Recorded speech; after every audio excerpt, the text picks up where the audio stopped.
vamos rápidamente a empezar, como decía, con estos tres tópicos que hemos elegido, con estas tres ideas, que no son las únicas, desde luego, pero que son algunas de las que se repiten mucho. La primera decía, bueno, todo el tema de que es caro y imposible el tema de la matriz energética. Continuamente oímos que por algunas fuentes de información que se va a complicar, que se va a alargar, que bueno, siempre son fuentes interesadas. Pero ¿cuál es la situación ahí de una forma lo más objetiva que sea posible? José Antonio. Sí, como decía, la transición energética ya está pasando y obviamente hay que invertir dinero para hacer la transición, ¿no? Y yo creo que con el programa de hoy va de falacias, ¿no? Creo que en este caso la falacia que se utiliza para argumentar que la materia energética es demasiado cara es que solo se miran los costes, pero no los beneficios, o se miran los costes, pero no se miran los costes que tienen a las fuentes de energía, digamos, tradicionales, ¿no? Se dice, va a costar tantos billones cambiar la energía eléctrica o va a haber tantas cosas, pero no se dice que esos mismos billones nos los hemos gastado, nos los estamos gastando en refinerías, en redes de gas natural, en otro tipo de oleoductos que son igual de caros o más caros, ¿no? Entonces aquí digamos, la falacia que se utiliza es el hablar de números absolutos, ¿no? No sé cuántos trillones va a costar esto, sin hablar de que lo mismo lo hemos gastado ya o nos estamos gastando en el resto de energías, ¿no? Entonces, como bien decía, siempre hay gente con ciertos intereses que apunta a esto, y yo creo que la falacia siempre es eso, hablar de números absolutos y no compararlos con otro tipo de costes. Claro, porque por supuesto que hay costes en las renovables y en la transición, pero que están dentro de lo que podemos planificar, dentro de un objetivo al que queremos llegar. Tenemos muy poco tiempo en este bloque, pero quería un poco que hicieras una referencia rápida a las oportunidades de empleo, sobre todo para las empresas pequeñas y medianas que están vinculadas con el tema de las renovables, que es importantísimo y que es un espectro cada vez más amplio, porque hay cantidad de pequeños negocios, en algunos casos muy especializados, que tienen que ver con esta renovación, con este cambio, que están ahí.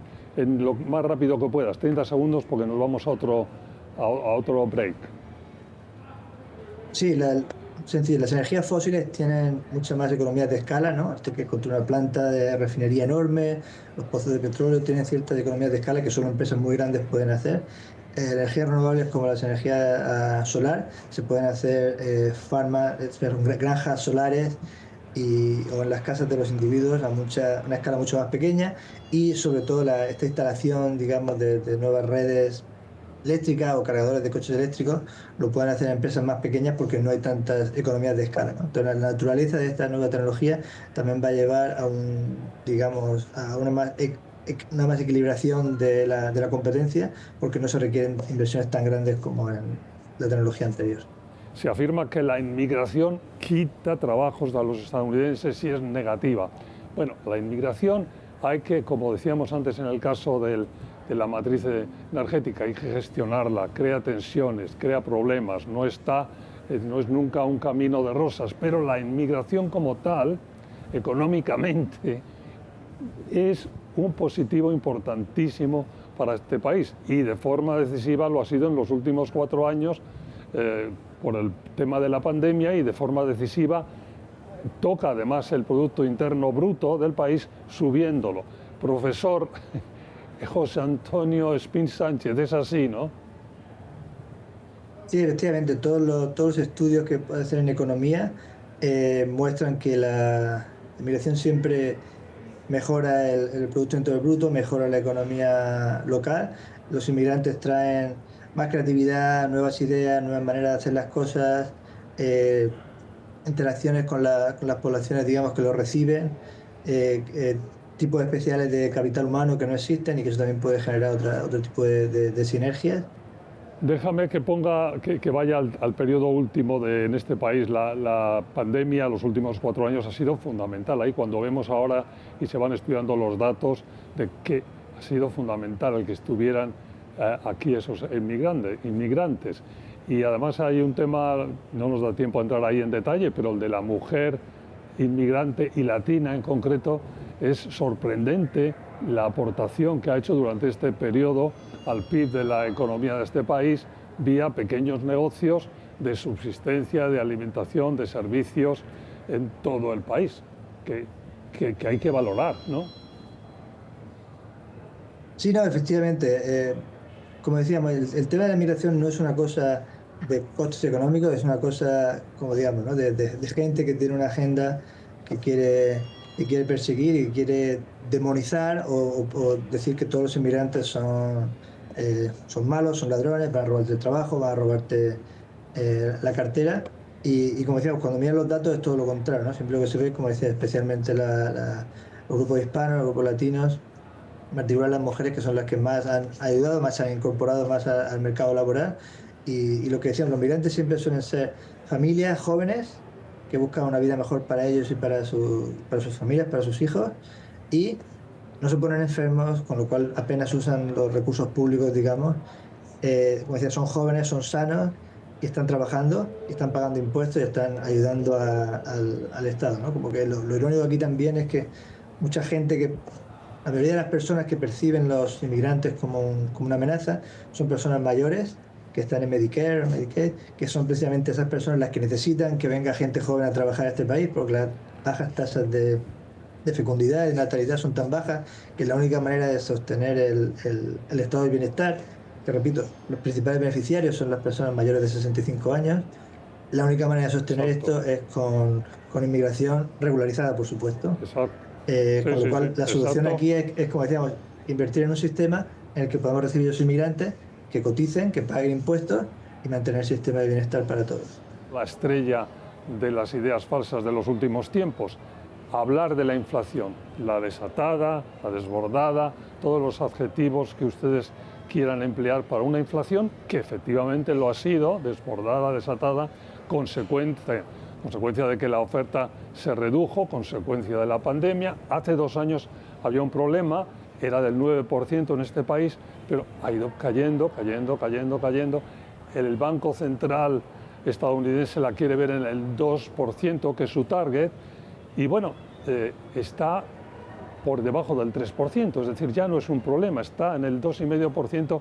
Esto no significa, que ahora nos lo explica el profesor Spin Sánchez, que no haya precios caros en determinados segmentos de productos, es decir, que el que la inflación se esté controlando y no sea un problema no quiere decir que todavía no haya una inercia por distintas razones de que los precios sigan estando en algunos capítulos caros, pero como tal, como conjunto, como afirmación, cuando se habla de la inflación como un gran problema tremendo y estamos en elecciones y lo oímos todos los días, pues no es cierto. O sea, es mejor buscar otra cosa, ¿no? ¿Es así, José Antonio? Sí, efectivamente, en el día a día, digamos, la gente de la clase obrera que va a su trabajo, vuelve a casa, va al supermercado, lo que vemos todos es que ha habido en los últimos años, obviamente, un aumento de los precios enorme, sobre todo comparado con los 20, 30 años anteriores, ¿no? En los que apenas subían los precios y de hecho en muchas categorías los precios bajaban debido al aumento de la productividad. Pero como tú bien decías, esto es una cosa, si miras ahora los precios de ahora y los precios de 5 años, casi todo cuesta el doble. Pero si miras los precios ahora y los precios de hace un año, son prácticamente los mismos. Porque como bien decías, la subida de precios ha pasado en los 4 años anteriores. Entonces, digamos, esto es otra manera de hacer argumentos falaces, que es decir, efectivamente, cosas que son ciertas. Los precios sobre el mercado cuestan el doble ahora que costaban hace 5 años, pero lo que te dicen es que cuestan prácticamente lo mismo que costaban hace un año. La inflación, además, que hemos seguido en los últimos, es una consecuencia principal y ha sido global. Hemos hablado de eso repetidas veces y en alguna ocasión también contigo. Yo creo, como consecuencia de la pandemia, hubo un estrechamiento de la oferta, que es muy poco habitual cuando no pasan este tipo de grandes hecatombes como la pandemia, pero al hacerse muy estrecha, los precios subieron y después, según se ha ido normalizando ya esa oferta, luego tardan en volver a su sitio, porque claro, cuando subes unos precios, el volverlos a bajar, decir, bueno, una taza de café que valía 2, luego la teníamos a $2, ahora la han subido a 4, pero claro, ahora una vez que el cliente las está comprando a 4, hasta que la deja de comprar, hay que decir, porque le parece que es un poco demasiado, pues ahí que sigue, ¿no? esa es una razón a veces que las empresas hacen una política de precios que va por una dirección que no tiene. Y luego en otras ocasiones son sectores muy determinados, ¿no? Por ejemplo, el del housing, el alojamiento, los seguros de automóviles. O sea, en este país está muy concentrado, los precios que siguen estando por encima de lo normal, de forma más exagerada, está muy concentrado en 2 o 3 sectores. Te pregunto de nuevo, ¿es así o hay que hacer alguna puntualización a eso? No, no, efectivamente, creo que ha dado, o sea, las dos cosas que son clave. Uno decía lo de cuando suben los costes, los precios suben, pero si luego bajan los costes, los precios no bajan. Y esto es dado que muchos sectores, entre ellos los sectores digamos, del retail, que hay mucha concentración, no hay competencia efectiva real en supermercados o comprar online y cosas así, ¿no? Entonces, en Estados Unidos, tanto el Departamento de Justicia como el Federal Trade Commission tienen la potestad para intervenir en casos de abuso de poder de monopolio. Y yo creo que es una cosa que no ha estado mucho ni en la carrera, ni en el debate político, ni ha estado mucho en los medios de comunicación, pero en los últimos 20, 30 años ha habido muchas fusiones o muchas absorciones de ciertas empresas y en muchos sectores que ahora están mucho más concentrados, ¿no? El caso más claro probablemente sea las aerolíneas, ¿no? American Airlines compra esta, las otras se fusionan y ahora básicamente hay 3 compañías americanas grandes, mientras que antes había 7 u 8, ¿no?